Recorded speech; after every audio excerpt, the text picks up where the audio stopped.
Eu tenho que continuar porque temos duas grandes novidades aqui no Bastidores Pará para esse ano. Dois quadros novos. O primeiro se chama Giro pelo Pará. O Giro pelo Pará é uma análise do futebol paraense excluindo a dupla Repá.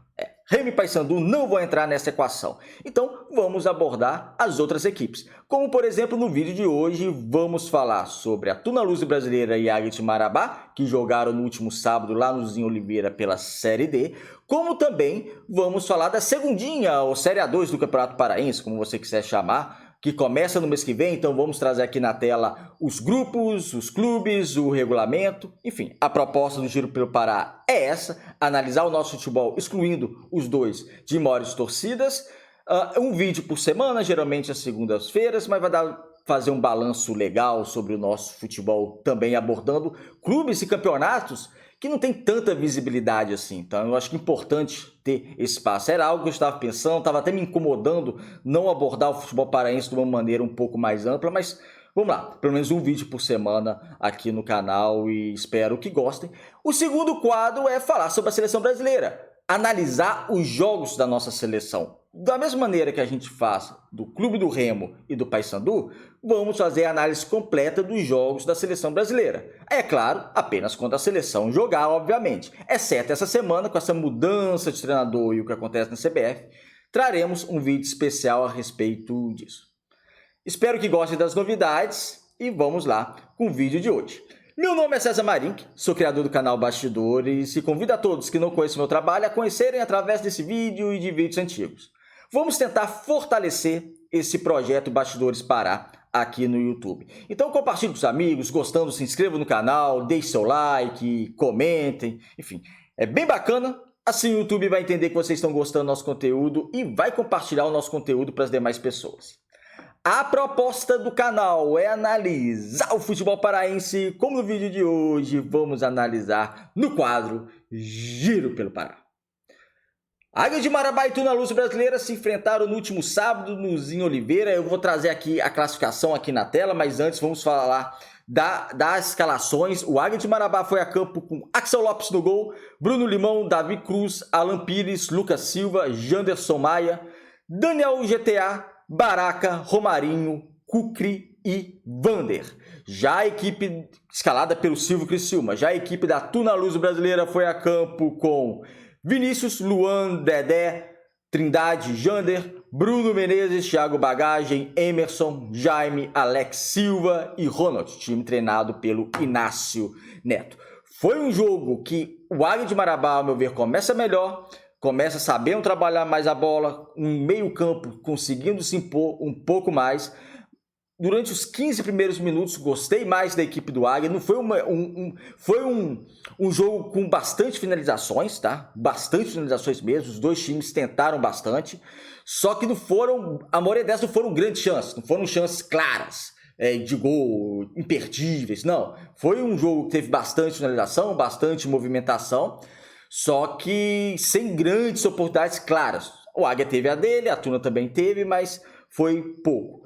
Depois dos 15 minutos do primeiro tempo, a Tuna se encontra melhor no jogo e cresce. A Tuna evolui. Por quê? O meio-campo começa a entrar mais na partida, o Thiago Bagagem começa a evoluir, a Tuna começa a incomodar mais o Águia de Marabá. Em termos de finalizações, por exemplo, o Águia de Marabá finalizou 10 vezes ao gol contra 21 finalizações da Tuna Luz Brasileira. Só que dessas 21, apenas 7 foram na direção do gol, ou seja, foram certas, acertaram lá a baliza e exigiram do Axel Lopes fazer uma defesa. Já o Águia de Marabá exigiu que o Vinícius, goleiro da Tuna, fizesse 3 defesas das 7 finalizações que teve. Ou seja, número de finalizações, tivemos bastante. Tivemos pouco mais de 30 finalizações, juntando as duas equipes, na partida em si. Só que, como eu disse, as chances claras mesmo, óbvias, aquelas chances que não pode perder, não foram tantas assim durante o jogo. Mas no primeiro tempo, a Tuna depois ela cresce na partida, ela começa a criar oportunidade, Axel Lopes começa a intervir em algumas jogadas. A diferença da Tuna e do Águia de Marabá, para mim, fica muito claro em relação ao meia criativo. Eu acho que o Emerson da Tuna Luz Brasileira fez muito bem esse papel de ligação, de procurar o jogo. Eu acho que a equipe do Águia começou a sentir falta disso, porque no segundo tempo o Águia de Marabá ele volta melhor, ao meu ver, na partida. Aí ele encurrala um pouco a Tuna Luz Brasileira, ele tenta criar. Só que a partir do momento que a Tuna começa a voltar a atacar, começa a impor, o Águia de Marabá foi muita bola esticada. Achei muita bola longa, menos bola trabalhada, muita bola para frente, para buscar uma correria. Então, o Águia de Marabá tentou explorar isso porque não conseguiu, ao meu ver, ter uma criatividade maior no seu meio-campo. Eu vou trazer a classificação antes da gente continuar o comentário do jogo.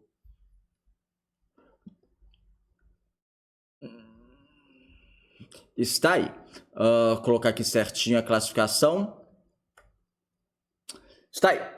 Classificação da Série D, do grupo da Tuna Luz Brasileira e do Águia de Marabá. Nós temos a Tuna Luz Brasileira liderando, até essa classificação, até a gravação do vídeo, tá? Deixando claro. A Tuna lidera com 10 pontos em 5 jogos, o Manauara, segundo colocado com 9 pontos, o Águia de Marabá também tem 9, Independência do Acre tem 7, só que esse jogo que falta para o Independência do Acre será contra o Maitá.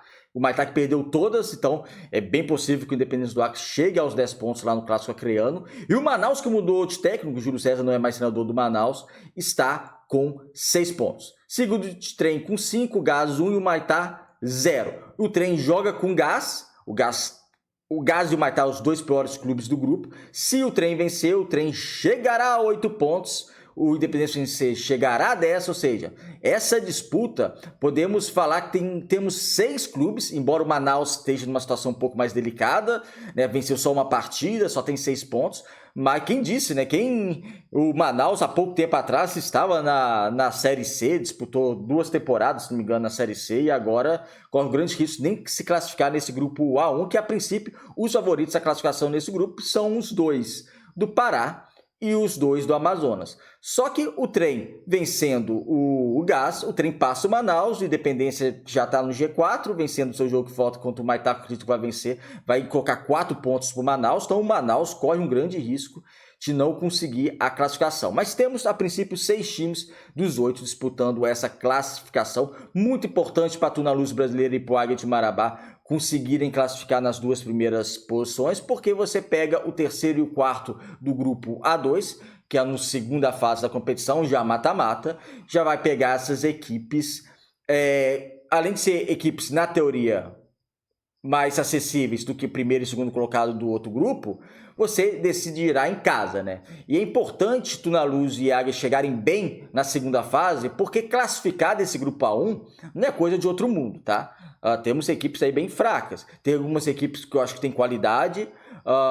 Os 4 primeiros que estão aí, até coloco a Independência do Acre também nessa equação. É uma equipe que está surpreendendo, é uma equipe que vem de 2 vitórias consecutivas, provavelmente vai vencer o Maitá, então serão 3 vitórias consecutivas se assim fizer, mas é uma equipe que surpreende, né? Surpreende e pode conseguir a classificação. Então, assim, de maneira geral, um grupo acessível, mas os 4 que vão classificar têm mostrado alguma qualidade. É importante a Tuna e o Águia classificarem nas 2 primeiras posições de preferência. Lembrando que na classificação da Série D, os 4 primeiros classificam no regulamento, depois participam de 3 mata-matas até o acesso. Ou seja, tem a segunda fase, aí classificando a segunda fase, tem as oitavas de finais, classificando, tem as quartas de finais. Nas quartas de finais, quem passar para a semifinal já está garantido na Série C. Quem sabe, depois de um bom tempo sem ter um time que não seja Remy e Paysandu na Série C, tenha novamente a Tuna Luz Brasileira, ou o Águia, ou os 2, quem sabe, aí vai depender do cruzamento, enfim. Mas essa é a classificação até agora, com a Tuna Luz Brasileira liderando o seu grupo. Tuna Luz Brasileira que 5 jogos, 3 vitórias, 1 empate e 1 derrota. O Águia de Marabá que ainda não perdeu na competição, mas só tem 2 vitórias e 3 empates.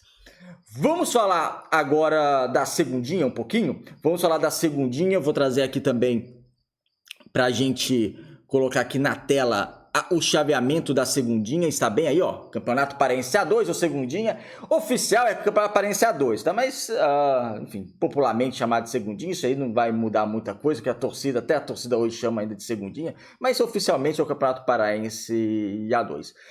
Temos aí, ó, a chave A. Serão 12 clubes divididos em 4 grupos. O primeiro grupo tem o Amazônia, SMAC e União Paraense, na chave A. Na chave B, teremos o Uramajó, com um clube novo, que a sede é lá em Augusto Correia, junto com Pinheirense e Paragominas.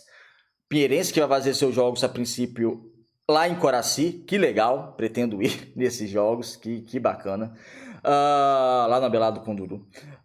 No grupo C, São Raimundo, que aí sim, se o Pinheirense é legal jogar em casa, São Raimundo novamente jogando bem longe de Santarém, que é um absurdo, já falei isso em alguns vídeos, porque Santarém precisa receber seus clubes. E tanto São Raimundo quanto Tapajós vão jogar milhares não, mas centenas de quilômetros distante da sua casa. E é um absurdo até hoje não ter um estádio para São Raimundo, São Francisco, Tapajós e o Amazônia jogarem. Não tem, há anos, uma reforma interminável lá no estádio em Santarém, lá no famoso Barbalhão, e não fica pronto nunca, enfim. E no grupo D teremos Canaã, Itupiranga e Carajás. Eu vou trazer aqui a primeira rodada, mas são 3 grupos, turno e retorno, tá? Entre essas equipes, ou seja, cada time fará 4 partidas, né? Classificam os 2 primeiros de cada grupo, que aí fazem as quartas de finais. Quem passar das quartas finais chegará à semifinal, e da semifinal, quem passar vai chegar à final, e os 2 finalistas estarão no Campeonato Paraense da primeira divisão do ano que vem. O grupo D também é interessante, temos o Canaã, que há pouco tempo atrás está na Série A, né? Ano passado estava na Série A, o Itupiranga também, que já frequentou a Série A. Temos vários clubes que já frequentaram a Série A. Pinheirense nem vou falar porque é tradicional, mas ó, tem o Paragominas também, o São Raimundo tradicional, campeão brasileiro, né? O primeiro campeão da Série D, a equipe do São Raimundo de Santarém. Também estava na Série A e agora na Série B, enfim, mas só tem 2 vagas. Vamos tentar colocar aqui, ó, vamos ver se vai aparecer os primeiros confrontos, né, da primeira rodada. Serão esses. Vou colocar as 2 primeiras rodadas aqui. Serão esses, ó.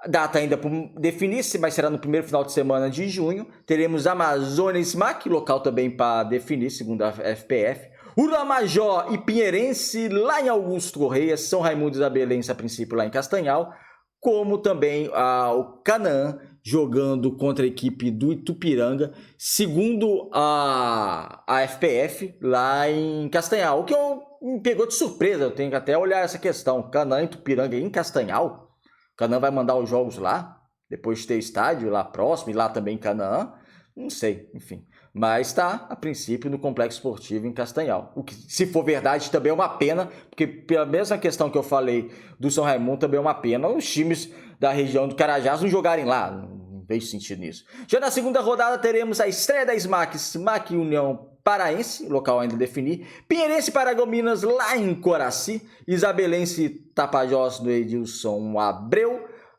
em Santa Isabel. E Tupiranga e Carajás, aí sim, Itupiranga e Carajás lá em Itupiranga.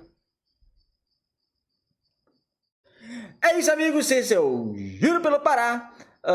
É um quadro novo aqui do canal e pelo menos um vídeo por semana, para a gente sempre manter atualizado o nosso futebol. Gostando? Se inscreva aqui no canal, deixe seu like, um abraço e até o próximo.